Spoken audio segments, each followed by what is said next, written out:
Merhabalar arkadaşlar, kanalıma, videoma hoş geldiniz.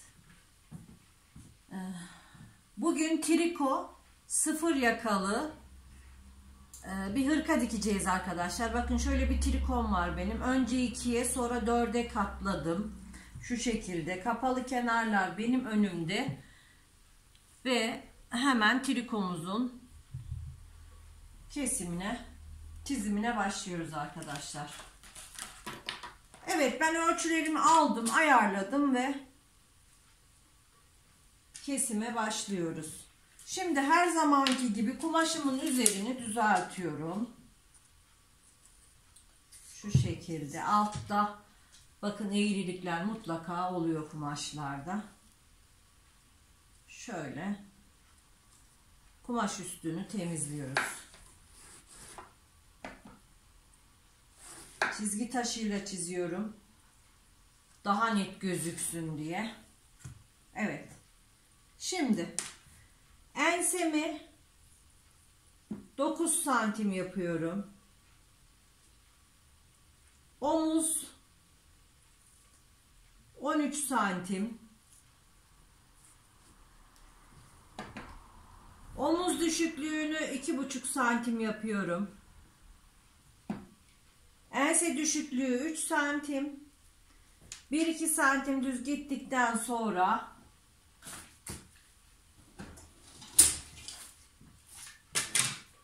ensemi çiziyorum. Bakın arkadaşlar, 1-2 santim düz gittikten sonra kavis vererek çiziyorum. Evet. Şimdi omuz başından aşağıya 44-45 santim ön ve arka uzunluğumuzu iniyoruz. Mezromuzu hiç kaldırmadan 20 santim kalça düşüklüğüne iniyorum. İşaretini atıyorum. Ve hırkamın boyunu ne kadar yapmak istiyorsam hırka boyunu işaretleyeceğim. Ben şöyle 80 santim düşünüyorum. 80 biraz uzun mu olacak? Uzun olsun. 80 santimden çiziyorum. Ve bu çizdiğimiz çizgileri enine uzatıyoruz. Bakın. Burası bel. Bel hattı. Kalça hattı. Ve hırkamızın boyu. Bu şekilde. Evet.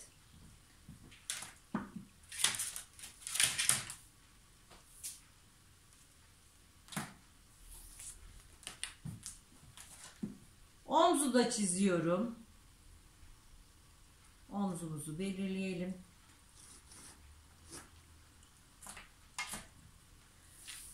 Ve kol evi için 45'i 2'ye bölüyorum. 42,5 santim. 42,5. 2,5 da üste veriyorum. Yani kol evimizi şuradan şöyle bir 24 santim. Omuz düşüklüğünden aşağıya bir 24'e şöyle bir işaretini atıyorum. Şu şekilde. Benim çalışacağım ölçü, göğüs ölçüsü 30 santim. Hatta şöyle 29'dan çalışalım. 29. Ve kol evi ligamızı bulalım.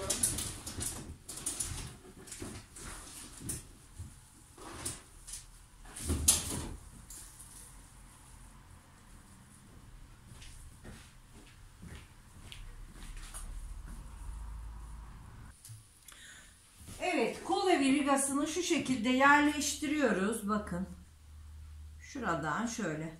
Mezurayla kol evim çevremin ne kadar gelmesi gerektiğine bakıyorum. 27 santim hırka için yeterli bu. Ve hemen çiziyorum. 4 kat çalışıyoruz. Ön ve arkayı birlikte çalışıyoruz. 4 kat ön ve arkayı birlikte arka olarak kestikten sonra ön için gerekenleri yapacağız. Evet. Şimdi kol evimi de çizdim. Belimde hafif bir oturma olsun istiyorum. Şu şekilde 28 santimden işaret alıyorum. Kalçamı ise şöyle 31 santimden işaretliyorum. Hemen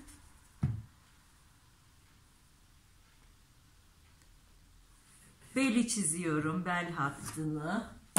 Riga cetvelini çeviriyorum. Şu şekilde baseni çiziyorum.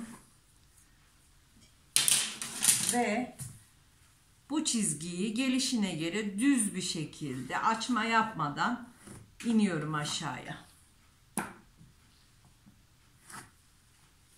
Evet. Gördüğünüz gibi arka bedenimiz çıktı. Arka olarak çalışıyoruz. Ve hemen birer santim dikiş payı vererek kesiyorum hırkamı. 4 katını birden kesiyorum. Kumaşım biraz kalın.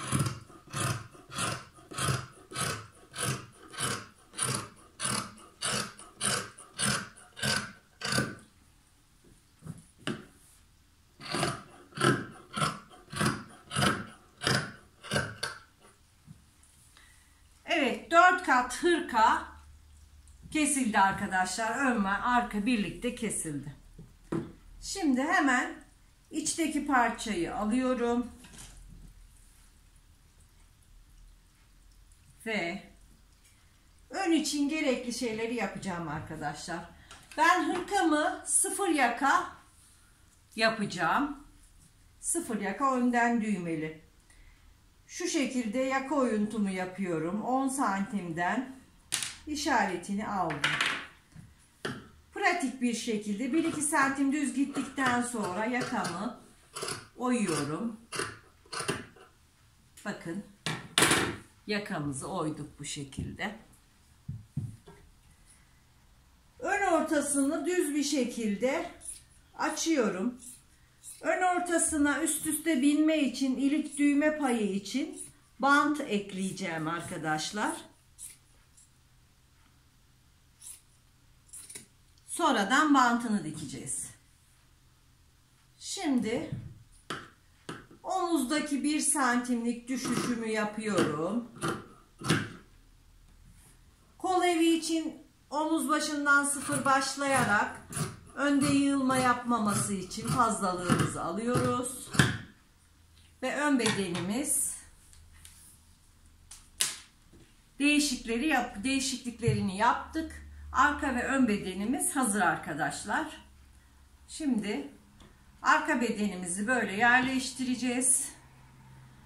Ön bedenlerimizi de şu şekilde omuzlardan dikeceğiz. Bakın kumaşımın içi farklı, dışı farklı. Bu yüzden ben ön bantını ve yakasını kumaşımın tersini dikeceğim arkadaşlar. O da değişik bir hava katacak. Şimdi ön ve arka bu şekilde dikilmeye hazır. Kolumu keseceğim.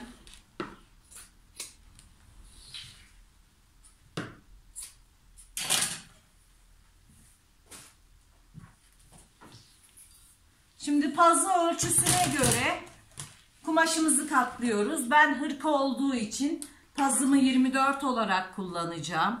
Dış giyim olduğu için. Şu şekilde 24'ü verecek şekilde kumaşımızı katlıyoruz. Yani kolumuzun en geniş yeri pazı olduğu için en geniş yerine göre katlayacağız. Şu şekilde 4 kat yapıyorum.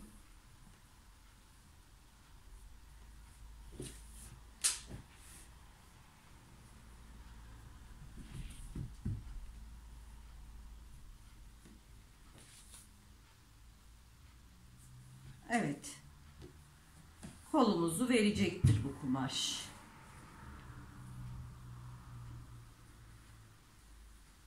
Kol tepe yüksekliğinin nasıl hesaplandığını biliyoruz. Önceki videolarda hep göstermiştim. Arka ve ön kol çevresini ölçüp 3'e bölüyoruz ve kol tepe yüksekliğini buluyoruz.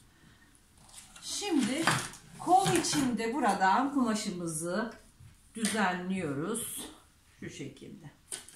Düz olarak çiziyorum. Kol tepe yüksekliğim 17 santim. Şöyle 17'den çiziyorum. Hemen. Kol boyumuzu işaretliyoruz. Kol boyumu 65'ten çalışıyorum.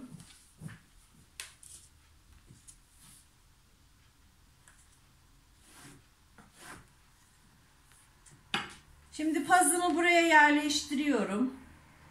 Kol tepe yüksekliği çizgime pazımızı şöyle 24 santim olarak işaretliyorum.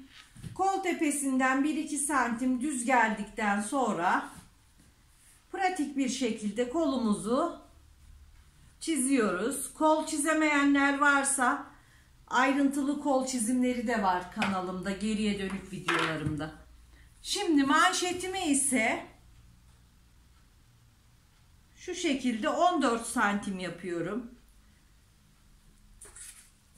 Kol altı çizgimizi de çiziyoruz.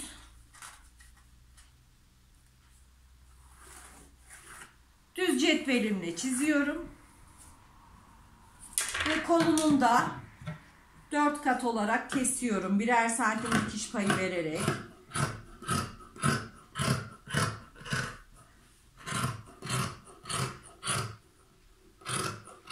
Makasım çok güzel olmasına rağmen biraz zorlanıyorum. Çünkü kumaşımız çok kalın. Kol altına katlama payını içinde vermiştim ben. O yüzden siz ölçülerinizi nasıl ayarlıyorsanız ona göre yapın arkadaşlar. Pratik bir şekilde kolumuzu da kestik. Şimdi kumaşımızı kaldırıyoruz. Kol tepesine çıt atıyoruz. Kol ortası işareti için. Ve ön değişikliği yapıyoruz. Kolumuzu açıp gördüğünüz gibi ön olarak kestik burayı arkadaşlar. Buraya bir de çıt atıyorum. Ön olduğu belli olsun. Evet arkadaşlar, hırkamız dikilmeye hazır. Şimdi hırkamızı dikiyoruz.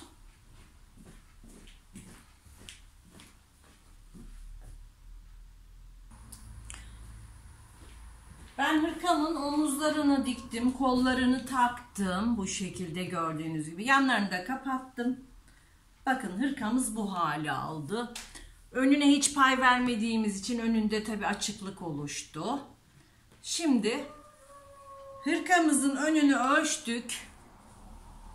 Ve ön bandını kestik. Bu şekilde ütüledim. İçini yapmak istemiştim ama içi pek hoşuma gitmediği için tekrar kendi rengini bu şekilde bantlarımızı buraya dikeceğiz arkadaşlar öncelikle. Bantlarımı diktikten sonra da yaka için şu şekilde bant hazırladım. Bunu buraya diktikten sonra da yakamı bu şekilde buraya dolanacağım. Ve hırkam bitmiş olacak. Siz isterseniz birer tane buralara cep koyabilirsiniz. Videom uzun sürmesin diye ben bu işlemleri yapıp geliyorum.